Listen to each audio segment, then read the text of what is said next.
I was sitting there in that cheap office chair they never replaced, the one with the weird stain I'd been looking at for 6 years, when Elliot slid the folder across his desk with that same practiced expression.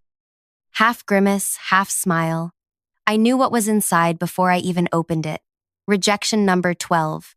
12 times. 12 times I'd been passed over for senior consultant. And I already knew who got it instead of me, Kirsten. 8 months at the company. 8 months. The thing is, Daphne, Elliot said, leaning forward like we were co-conspirators instead of. Whatever we actually were, Q4 isn't our strongest quarter for leadership transitions. But I've already put your name at the top of the list for spring promotions. I nodded like I believed him, like I hadn't heard almost those exact words 11 times before, like I hadn't trained every person who'd been promoted above me since 2018. Then I did something that surprised even me. I started laughing. Not cute giggles, the kind of laugh that makes people uncomfortable, the kind that says, I've finally snapped. Elliot's face did this weird thing. His customer service smile glitched. Something funny? Yeah, I said, still laughing. Me, I'm the joke for believing you.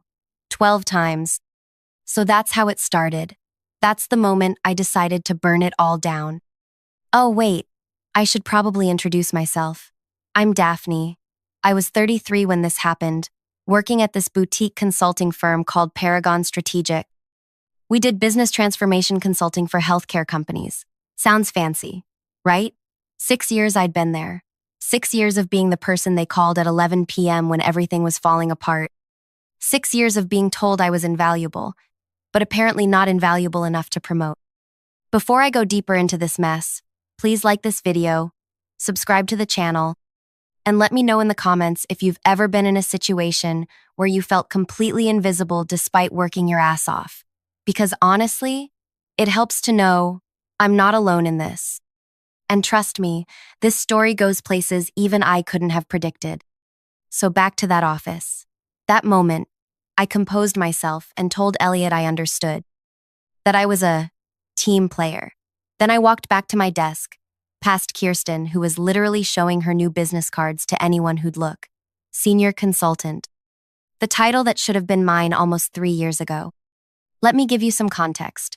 Paragon Strategic was founded by 3 guys who worked at one of those big 4 consulting firms. They had this whole, we're different, we're family shtick. Elliot was employee number 6. I was employee 23, hired when they were still trying to prove themselves. I automated half their reporting systems. I saved their biggest account, Healspace Regional, when our project manager quit mid-implementation. I routinely worked 60-hour weeks.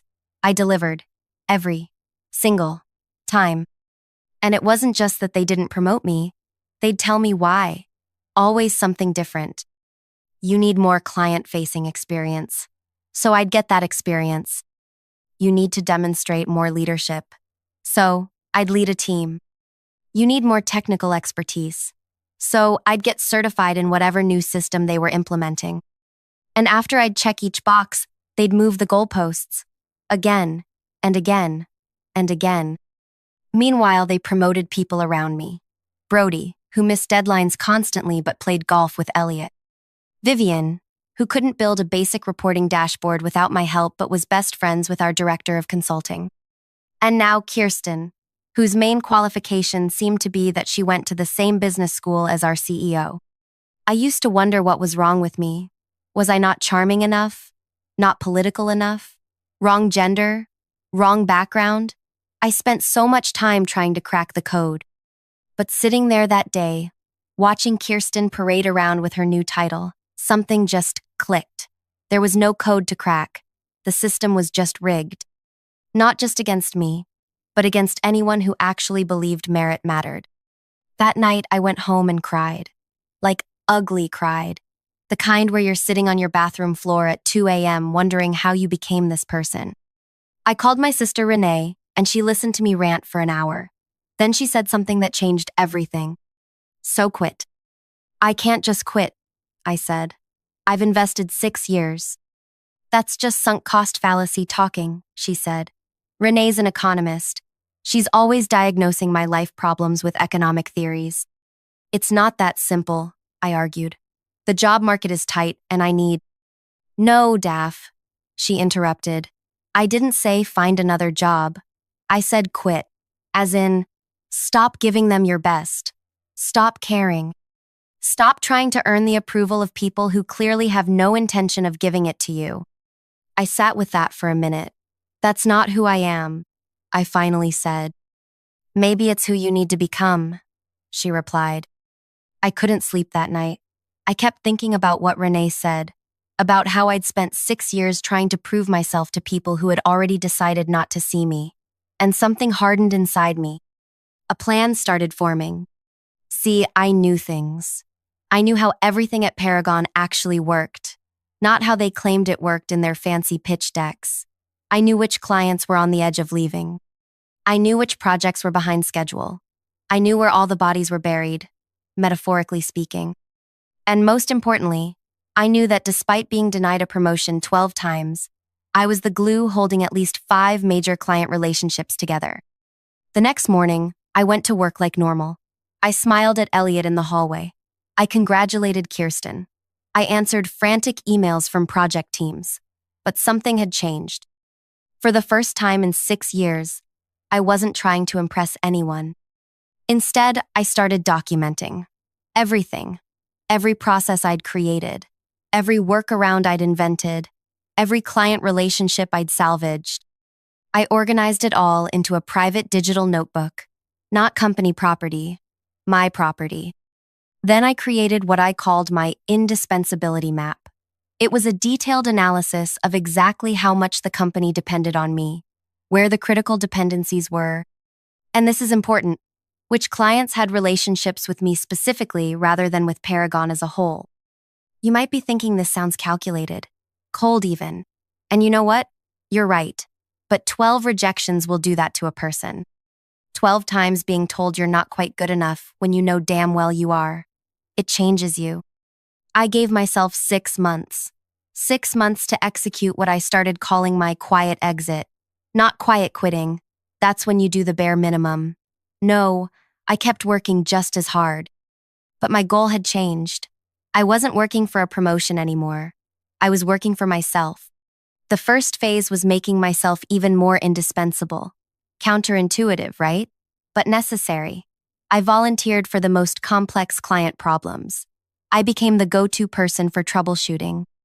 When our biggest client, HealSpace, had an issue, they'd call me directly, not Paragon's support line. I was careful about it.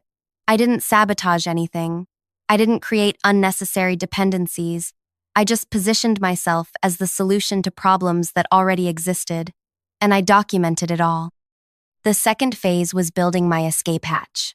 I started having coffee with former colleagues who'd left for other firms. I updated my portfolio. Not my resume, my portfolio. Because I wasn't looking for another job, I was laying groundwork for something else entirely.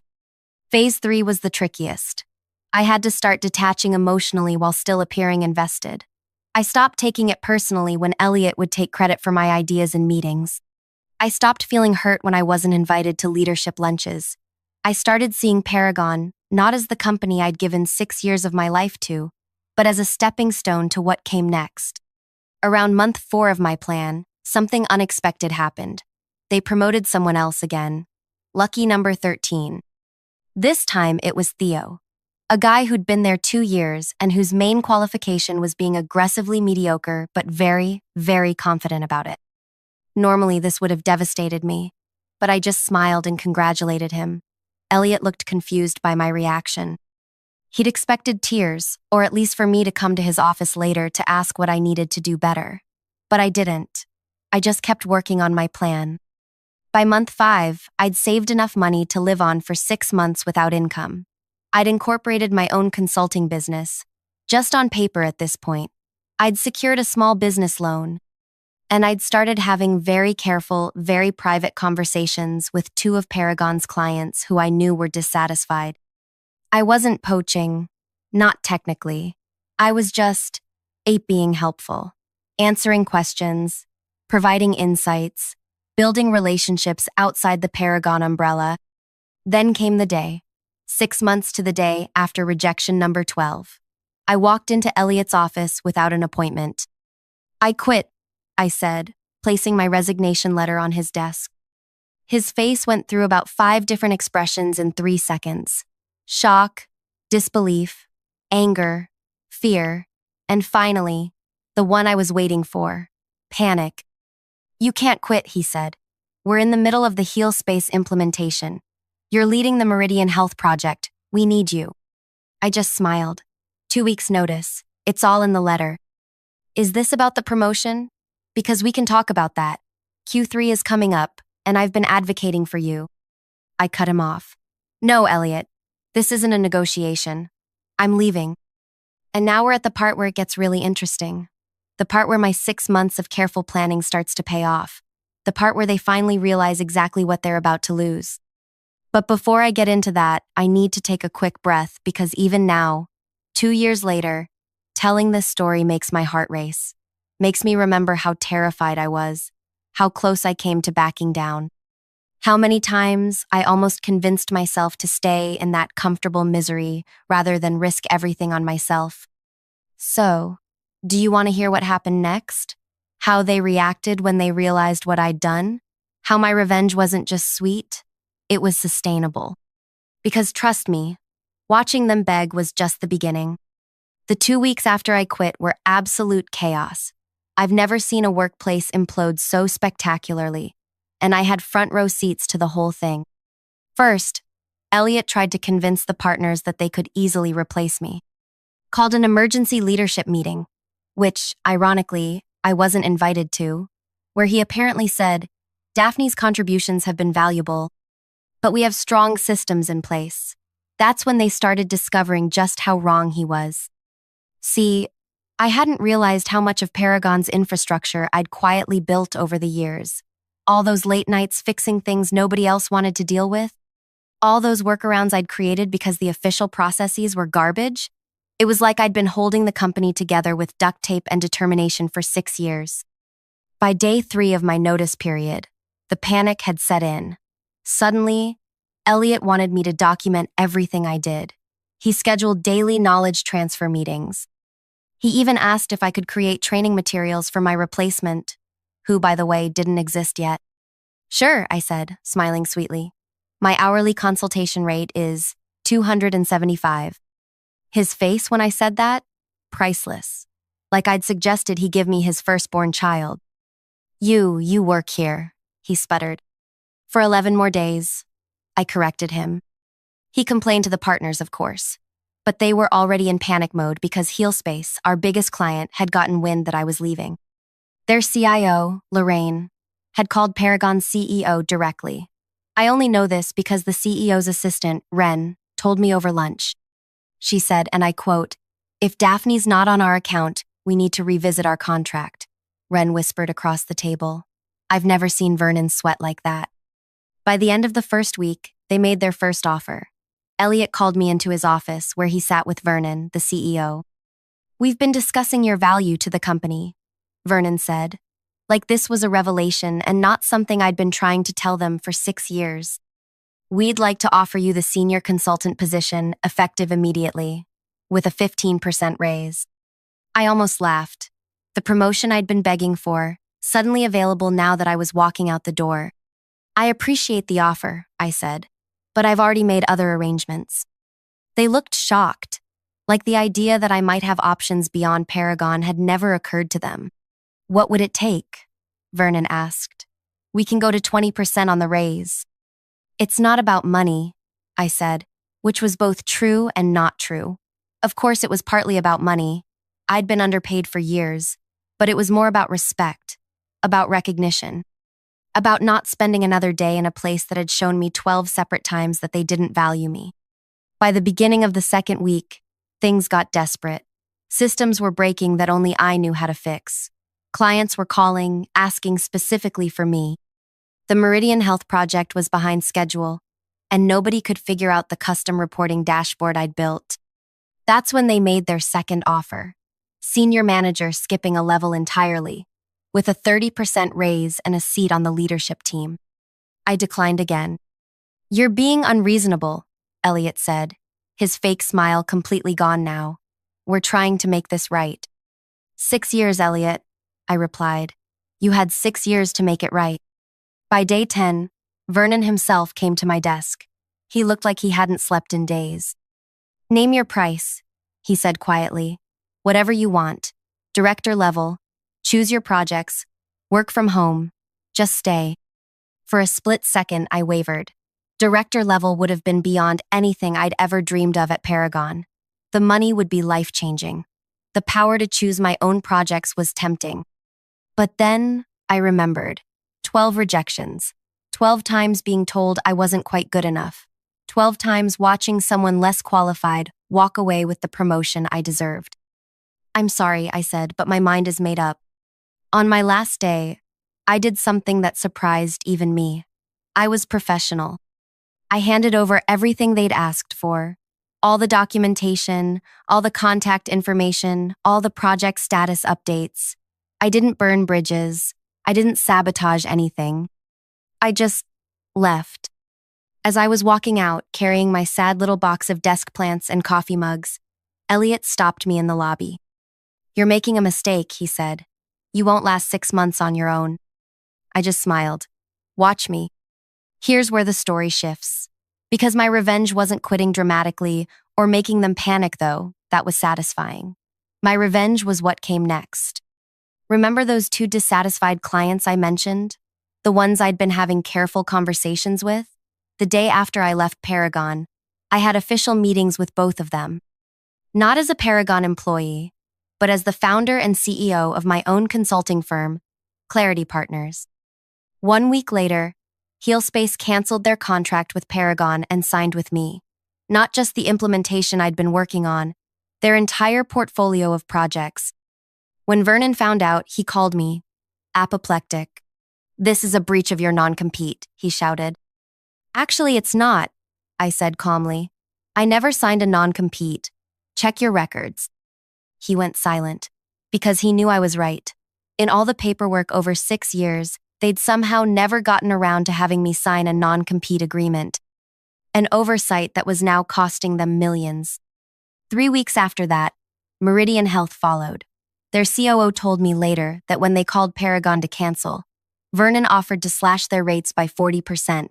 They declined. By month 3, I had 5 clients, 3 from Paragon and 2 new ones through referrals. I was making triple what I'd made at Paragon. I hired my first employee, Tanya, a brilliant analyst who'd been overlooked at her previous firm. The best part? I didn't have to work 60-hour weeks anymore. I set boundaries. I charged what I was worth. I built systems that worked from the start instead of patching broken ones. At month 5, something unexpected happened. Kirsten, remember her? Promotion number 12? Reached out to me on LinkedIn. She wanted to meet for coffee. I'm miserable, she confessed, stirring her latte nervously. Everything's falling apart there. Nobody knows what they're doing. The HealSpace account is a disaster. Elliot blames everyone but himself. I nodded sympathetically. None of this surprised me. They talk about you like you're the bogeyman, she continued. Vernon actually banned anyone from saying your name in meetings, but they also can't stop talking about how things worked when you were there. I couldn't help but feel a little smug, but also sad. Sad for the people still trapped there. Sad for the 6 years I'd wasted trying to prove myself to people who were never going to see my value. Why are you telling me this? I asked her. She took a deep breath. I want to work for you. I nearly choked on my coffee. Excuse me? I know it's weird, she said, and I understand if you say no, but you built something amazing in just a few months. You're doing the work you want to do, with clients who respect you. That's what I want. I studied her face, looking for signs of deception. Was this some kind of corporate espionage? A trick to get me to reveal my client list? But all I saw was exhaustion, and something I recognized intimately, the desperate need to be valued for your work. Send me your resume, I said finally, and we'll talk. 6 months to the day after I left Paragon, I got a call from a number I didn't recognize. When I answered, a familiar voice came through. Daphne, it's Vernon. My heart skipped a beat. Hello, Vernon. What can I do for you? We need to talk, he said, his voice strained. Things here are. We're struggling. The quarterly numbers are the worst they've been in 5 years. We've lost 7 more clients since you left. I waited, saying nothing. We want you back, he finally said. We'll match whatever you're making now. Double it even. Director level, equity stake, whatever you want. I closed my eyes, taking in the moment. This right here, was what I'd wanted to hear for so long.